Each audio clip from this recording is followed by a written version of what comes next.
अस्सलामुअलैकुम, वेलकम है आप सभी का इस नई वीडियो में। तो जैसे आप सभी को पता है कि जेकेएसएसबी ने जेकेपी कांस्टेबल पोस्ट्स का रिजल्ट ऑलरेडी डिक्लेयर किया है, चाहे वो एग्जीक्यूटिव आर्मर्ड का हो, चाहे वो टेलीकम्युनिकेशन का और फोटोग्राफर का हो। रिजल्ट सभी का डिक्लेयर हो चुका है। होपफुली आप सभी लोगों ने चेक किया होगा आपकी रैंक, आपका स्कोर क्या आ रहा है, और अगर आप सेफ रैंक में यहाँ पे फॉल कर रहे हैं तो होपफुली आप लोग जो है वो पीईटी पीएसटी की तैयारी भी कर रहे होंगे। अब बात यहाँ पे आ जाती है फिजिकल की कि फिजिकल कब तक होगा, क्योंकि फिर से अगर हम देखेंगे फिर से जेकेएसएसबी पे जो एलिगेशंस लग रहे हैं, बहुत सारे लोग कह रहे हैं कि पेपर री एग्जाम होगा, जो है फिजिकल फिलहाल के लिए नहीं होगा। और साथ में जो जेकेएसएसबी ने कमेटी भी बिठाई है, तो उसके हवाले से क्या कुछ अपडेट है, खासकर हम बात करेंगे आपकी फिजिकल को लेकर डिटेल में। हम इन 3-4 पॉइंट्स को एक ही वीडियो में कवर करेंगे। वीडियो बहुत ही ज्यादा इंपॉर्टेंट रहेगा, वीडियो को पूरा एंड तक देख लेना। चैनल को भी सब्सक्राइब कर देना, व्हाट्सएप और टेलीग्राम ग्रुप दोनों ज्वाइन कर देना, लिंक दोनों की आपको डिस्क्रिप्शन में मिल जाएगी। तो चलिए वीडियो को शुरू कर लेते, देख लेते हैं यहाँ पे कांस्टेबल के फिजिकल के बारे में। तो देखिए, आप सभी लोगों ने देखा जो टेलीकम्युनिकेशन का और फोटोग्राफर का आप सभी लोगों ने देखा जो उसमें टॉपर्स हैं, उनका क्या इशू है एग्जीक्यूटिव आर्मर्ड में। इस पे मैंने ऑलरेडी 2-3 वीडियोस डाले और मैंने इस पे जो है वो अपनी क्या राय है वो मैंने ऑलरेडी दी है उन वीडियोस में।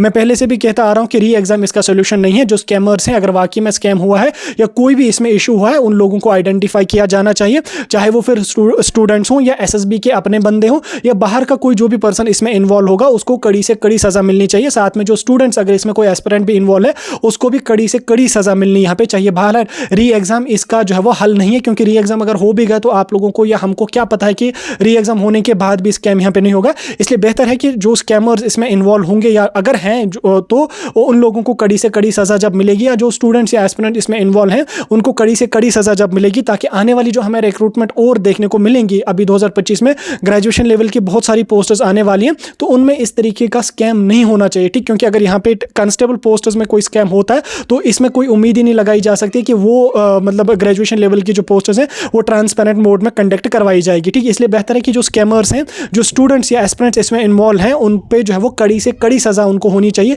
ताकि आके मतलब अपकमिंग ईयर्स में जो रिक्रूटमेंट्स होंगी ऐसी घिनौनी हरकत कोई भी नहीं करना चाहिए। ठीक, बहरहाल इस पे तो मैंने ऑलरेडी अपनी राय दी है, तो इस पे मैं ज्यादा बात यहाँ पे नहीं करूंगा। अब इसमें जो ही जेकेएसएसबी पे एलिगेशंस लगे, अब बात करेंगे हम कमेटी की। अब जो ही जेकेएसएसबी पे एलिगेशंस लगने लगे, एसएसबी की जो चेयरपर्सन है उन्होंने तुरंत इस पे स्टेप लिया, और स्टेप लेते ही उन्होंने जो है वो ग्रेटर कश्मीर के साथ बात करके बोला कि हमने जो है वो इस पे बाज़ाब्ता कमेटी भी बिठाई है, जो कमेटी इसका रिव्यू कर रही है, और कमेटी रिव्यू करने के बाद वो आइडेंटिफाई करेगी कि क्या वाकई में जो एलिगेशंस लग रहे हैं क्या वो वाकई में वो दुरुस्त हैं या फेक एलिगेशंस हैं। अगर वो दुरुस्त होंगे तो हम जो है वो सख्त से सख्त स्टेप उन लोगों पे लेंगे जो भी इसमें इन्वॉल्व होंगे। बहरहाल अभी कमेटी का डिसीजन कोई आया नहीं है, कमेटी अपने हिसाब से काम कर रही है। आई होप डिसीजन जल्दी आ जाए।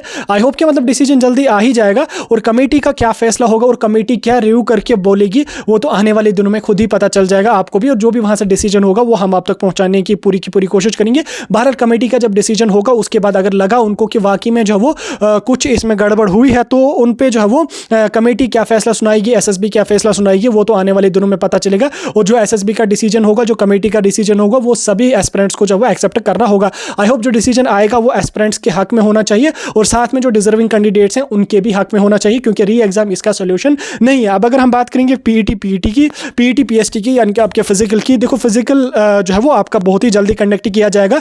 ऐसा नहीं है कि आप इन चक्कर में मत रहो कि एलिगेशंस लगे जेकेएसएसबी पे तो ये पूरा का पूरा पेपर री करेंगे, क्योंकि 2.5 लाख 3 लाख बच्चों का री एग्जाम करना पॉसिबल है नहीं। हालांकि इससे पहले एसआई में जेकेएसएसबी ने किया था, लेकिन वो उतना बड़ा स्कैंडल हुआ था। ठीक, उसमें जो है वो क्या कुछ था उस पर मैं ज्यादा बात नहीं करूंगा, आप सभी लोग अच्छी तरह से जानते हैं। तो उसमें वो बड़ा स्कैंडल हुआ था। बहरहाल इसमें जो भी होगा वो तो कमेटी का डिसीजन अभी नहीं आया है, कमेटी का डिसीजन आने के बाद ही यहाँ पे पता चलेगा कि क्या कुछ वो फैसला ले लेगी। बहरहाल री एग्जाम होना पॉसिबल यहाँ पे नहीं है, इसलिए जो कैंडिडेट जो है वो सेफ रैंक में फॉल करते हैं, तो वो कैंडिडेट कमेटी के डिसीजन का वेट मत करो, वो कैंडिडेट शॉर्ट लिस्ट का वेट मत कर लो, क्योंकि शॉर्ट लिस्ट आते ही ये लोग कुछ ही दिन के बाद फिजिकल करेंगे। आप लोगों ने देखा जब रिटन एग्जाम का सिलेबस इन्होंने इशू किया, सिलेबस इशू करते ही कुछ दिन के बाद इन्होंने एग्जाम की डेट इशू करी, वो तो रिटन एग्जाम की बात थी। ठीक, अब यहाँ पे फिजिकल है, रिटन एग्जाम में तो टाइम लगता है, लेकिन फिजिकल में उतना टाइम नहीं लगता है, तो फिजिकल में ये लोग ज्यादा टाइम आपको नहीं देंगे। खासकर जो जम्मू के बच्चे हैं उनको जो वो ज्यादा से ज्यादा प्रैक्टिस करनी चाहिए, क्योंकि उनका फिजिकल फरवरी के महीने में 110% ये लोग करेंगे, और कश्मीर के जो बच्चे हैं उनका मार्च में डेफिनेटली हो ही जाएगा, ज्यादा टाइम नहीं मिलेगा।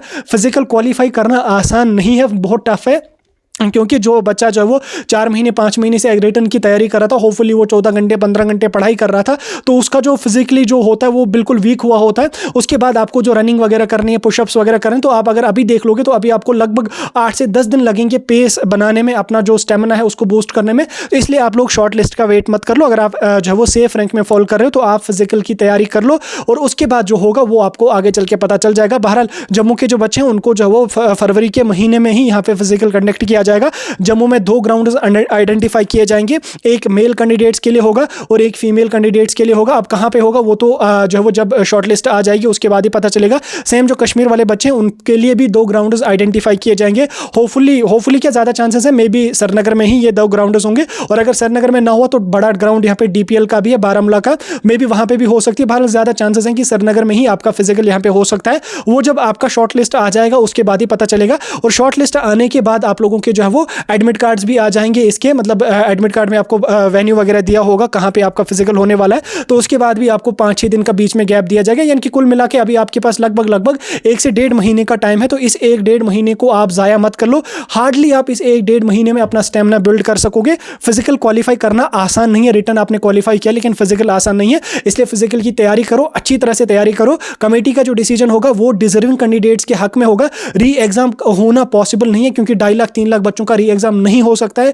किसी भी हालत में। ये लोग इतने बच्चों का जो वो री एग्जाम नहीं कर सकते हैं, इसलिए जो अफवाहें आप सोशल मीडिया पे सुन रहे हो उन पे भरोसा मत कर लो, अपना टाइम वेस्ट मत कर लो, अपने फिजिकल की तैयारी कर लो। JKSSB ज़्यादा टाइम नहीं देगी, मैं रिपीट कर रहा हूँ इस बात को, JKSSB ज़्यादा टाइम नहीं देगी। शॉर्ट लिस्ट निकालते ही ये कुछ ही दिन के बाद फिजिकल की डेट्स को भी अनाउंस करेंगे, या उसी लिस्ट में ही ये फिजिकल की डेट्स को अनाउंस करेंगे।